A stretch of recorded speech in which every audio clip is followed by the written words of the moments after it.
Karena seorang manusia, apapun hebatnya Nabi ini seorang manusia, tentu kalau ngandani cara Jawa atau menghitopi, pasti ngendikan sama yang di depannya. Tapi bukan berarti hukum ini khusus pada yang di depannya, tapi menjadi umum. Kenapa menjadi umum? Ya karena kebaikan itu boleh dilakukan oleh siapa saja. Misalnya Rasulullah ngendikan sama Mu'ad, ya Mu'ad inni uhibbuka, fala tada'anna dubura kulli sholatin. Wa fi riwayatin faqul fi duburi kulli sholatin Allahumma a'inni ala dzikrika wa syukrika wa husni ibadatik. Itu jelas kalimatnya Nabi, ya Mu'ad, saya mencintai kamu. Maka jangan pernah engkau tinggalkan setelah sholat, kamu membaca Allahumma a'inni ala dzikrika wa syukrika wa husni ibadatik. Ya Allah, tolonglah kami supaya selalu mengingat engkau ala dzikrika dan mensyukuri nikmat engkau, dan tolong kami selalu beribadah kepada engkau. Lalu kalau melihat asbabil wurud, kalau dalam ilmu hadis biasanya disebut asbabil wurud, kalau dalam ilmu Quran disebut asbabin nuzul, tentu yang didhawuhi itu ya Mu'ad. Tapi Anda tidak boleh begini, saya tidak wiridan itu, yang disuruh Nabi kan Mu'ad, saya kan tidak Mu'ad. Itu tidak boleh seperti itu. Makanya kita tidak boleh terlalu tekstual, karena tadi resikonya Anda tidak mengikuti kaidah al-ibratu bi umumil lafzi la bi khususi sabab. Sebab itu saya tadi di kantor rektorat ya Pak Ordas ya, bilang nanti untuk kajian yang di kantor rektorat pakai kitab Syajaratul Ma'arif, karena kitab itu juga yang sekarang dalam proses penerjemahan saya dengan Pak Quraisyab di PSG, yang di sini pakai kitab Itqon. Nanti mulai bulan depan, karena saya dipaksa untuk meneruskan. Ini sudah kayak Tuhan saja maksa-maksa. Itu pakai kitab Itqon. Nanti babnya tak kasih yang mendesak untuk diketahui. Termasuk apa? Al-ibratu bi umumil lafzi la bi khususi sabab. Sehingga di Quran misalnya begini, ada cerita begini. Nabi Isa itu bilang begini, saya ini siapa? Saya ini adalah orang, kata Nabi Isa, wa ja'alani mubarakan aynama kuntu. Saya adalah orang yang di mana-mana itu memberi berkah, memberi manfaat kepada siapa saja. Itu jelas tentang Nabi Isa. Tapi oleh ulama dikasih judul yang umum. Babu nafil ibad bikullil bilad. Bab bahwa seseorang harus bermanfaat hidup di mana saja, kapan saja. Meskipun itu Allah cerita tentang Nabi Isa. Tidak bisa kamu bilang itu kan Isa, saya kan tidak Isa. Tidak bisa seperti itu. Isa adalah ibaratun an ahlil khairi. Isa adalah figur orang baik. Tentu yang dilakukan baik. Tentu kebaikan boleh ditiru siapa saja. Jadi sehingga nanti pada akhirnya nama-nama yang disebut Allah di Quran itu kalau nama orang baik tentu kita boleh ikut. Paham ya? Kalau nama orang buruk tentu kita tidak boleh ikut. Ya gitu aturannya. Sehingga tadi ada al-ibratu bi umumil lafzi la bi khususi sabab. Jadi yang jadi pegangan adalah standar kalimat umum dengan pemaknaan yang ditentukan ulama. La bi khususi sabab, tidak terkait sebab itu. Misalnya yang paling masyhur tentu dalam hadis Madinah itu kira-kira kan utaranya Mekah ya, kira-kira ya. Utaranya Mekah apa selatannya? Utaranya kayak, utaranya. Dulu penduduk Madinah itu kalau bikin kloset itu, pokoknya kalau qada'ul hajat itu menghadap ke utara atau selatan. Terus kata Rasulullah, kalau kamu sedang qada'il hajat, sedang buang kotoran tuh jangan menghadap Ka'bah, juga jangan membelakangi Ka'bah. Itu Nabi redaksinya unik. Walakin syarriku aw gharibu. Tetapi kamu menghadap barat atau menghadap timur. Itu semua riwayat walakin syarriku aw gharibu, tapi kamu menghadap barat atau timur. Nah, artinya apa? Kata syarriku aw gharibu adalah binisbat di ahli Madinah, karena orang Madinah posisinya di utara Mekah. Sehingga kalau menghadap utara atau selatan berarti menghadap Ka'bah atau membelakangi Ka'bah, dan itu tidak boleh dalam proses qada'il hajat, masbak kotoran. Terus Nabi memerintahkan menghadaplah ke barat atau ke timur. Nah, al-ibratu bi umumil lafzi la bi khususi sabab juga direvisi oleh ulama begini, kecuali sebab itu ada ilat. Maka kalau demikian yang dimenangkan ilatnya bukan teknya. Saya ulang lagi, yang dimenangkan ilatnya bukan teknya. Kayak tadi, Di hadis itu kan Nabi ngintikan apa? Tetapi menghadaplah barat atau menghadap ke timur. Tentu orang Indonesia malah kalau itu kebalikannya. Orang Indonesia kalau ke barat atau ke timur kan malah menghadap Ka'bah atau membelakangi Ka'bah. Di sini pentingnya ijtihad. Dan ijtihad ini lazim, bukan harus Imam Syafi'i atau Imam Malik. Semua orang normal pasti tahu proporsi kalimat tadi. Karena ada aturan al-hukmu yaduru ma'ilatihi wujudan wa adaman. Begitu seterusnya. Ini penting saya utarakan. Sehingga ketika Rasulullah sedekah dengan dinar dikasihkan fakir miskin atau dirham dikasihkan fakir miskin, pikirannya ulama adalah sedekah dengan mata uang yang berlaku saat itu. Tidak selalu ditetapkan dinar atau dirham. Begitu juga ketika Rasulullah dulu zakat fitrah pakai susu kering atau pakai kurma atau pakai gandum. Ulama semua bilang yang penting kuti ahlil balad. Yang penting makanan pokok di negara itu. Dalam konteks Indonesia tentu apa? Beras.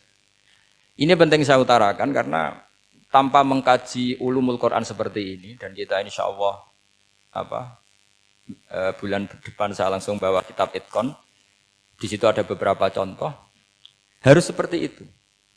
Karena kalau tidak terikat sebab, itu nanti takutnya ayat umum menjadi liar. Misalnya begini, pernah ada aliran sesat dulu.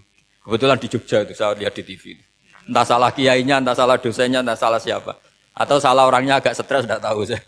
Semoga salah orangnya itu sholat menghadap 4 arah. Alasannya Allah enggak ada di mana-mana, ya sudah di barat, rakaat kedua ke utara, rakaat ketiga ke timur, rakaat keempat ke selatan. Itu uniknya itu ngawurnya lah, bukan uniknya. Ngawurnya itu dalil fa'ena matuwallu fatamma wajhuwa. Kamu hadap kemana saja di sana ada ridha Allah. Sehingga semua ulama ketika bikin kaidah al-ibratu bi lafdzi la bi khususi sabab selalu menyertakan kecuali khusus sabab ini ada illatul hukmi. Maka itu enggak jadi. Kayak ayat tadi, kalau kamu pakai umumnya lafadz itu kan boleh sholat menghadap mana saja. Nah makanya Imam Syafi'i ketika ditanya, lalu ayat ini proporsinya gimana? Kata beliau, fis safar. Orang yang sedang di pesawat, mau sholat, tentu masuknya fatamma wajwa. Jadi dalam kondisi bepergian, yang kita ingin sholat, maka pakainya ayat seperti itu. Tapi kalau kondisi nomor, fawal diwajaka syatral masjidil haram. Jadi makanya ini penting ngaji ulumul Quran. Kita tidak bisa hanya megang terjemah atau megang apa, kemudian kita fatwa atas nama Quran dan hadis. Sehingga dulu syaratnya memang ketat, harus hafal Quran, hafal hadis, menguasai usul fikih, menguasai macam-macam. Karena tanpa itu memang tidak bisa. Sampai Ibnu Abbas ngendikan, kamu jangan pernah fatwa pakai Quran. Fa inna lahu wujuhan katsirah, karena Quran punya sisi yang banyak. Walakin hajuhum bisunnah. Kalau kamu adu hujjah, pakailah sunnah Rasulullah SAW. Karena di situ penjelasan Quran. Misalnya tadi Rasulullah ketika kondisi normal pasti sholat menghadap Ka'bah. Jadi kalau bepergian nanti unta, kata riwayat-riwayat, ainama tawajjahat bihi rakhilatuh, kemana saja posisi unta menghadap. Terus ada ulama yang berpendapat itu khusus sholat sunat.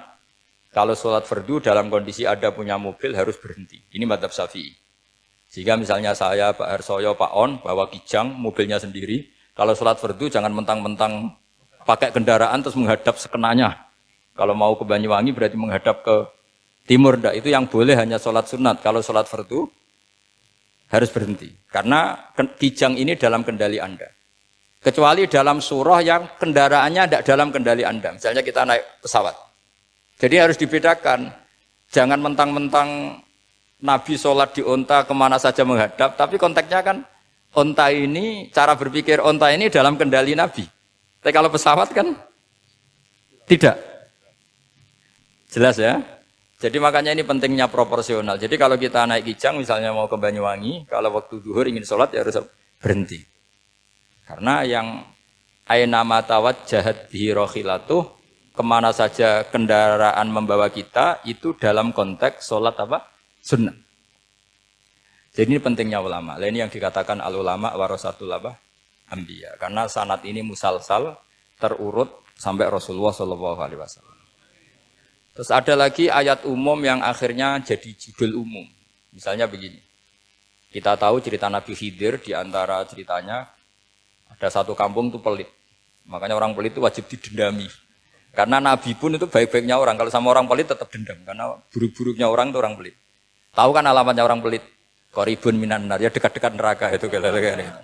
Karena al-bakhil qoribun minan nar, ba'idun minal jannah. Jadi kalau sama tanya alamatnya ya dekat-dekat neraka. Singkat cerita, Nabi Musa dan Nabi Khidir itu kecapean sekali masuk satu kampung. Karena saking kecapean, lapar, minta kampung itu menyediakan makanan. Istatama itu mereka minta makan, saking laparnya, saking karena di perjalanan yang melelahkan. Istatama ahla fa'abau ayyudhayifuhuma. Tapi kampung situ kampung pelit. Jika semuanya tidak mau yang ngasih apa? Makan. Tapi pas mau keluar dari kampung, ada tembok, ada kayak prasasti itu, yang mau roboh. Yang mau apa? Roboh. Terus sama Nabi Khidir, tembok yang mau roboh ini ditata. Ditata jadi baik lagi. Nabi Musa kata Nabi Musa, kok kurang pegawaian mau medit, pagri mbok urusi. Jadi makanya dendam sama orang meditnya agak sunat. Karena Nabi Musa juga marah sama Nabi Khidir. Orang kayak kampung kayak begitu pelit kok temboknya apa rusak kamu benahin gitu. Terus Nabi Khidir menjawab, wa amal jidaru fakana lihulamaini yatimaini fil madinati wa kana tahtahu kanzul lahuma wa kana abuhuma sholiha. Begini loh, tembok ini adalah penyimpan harta.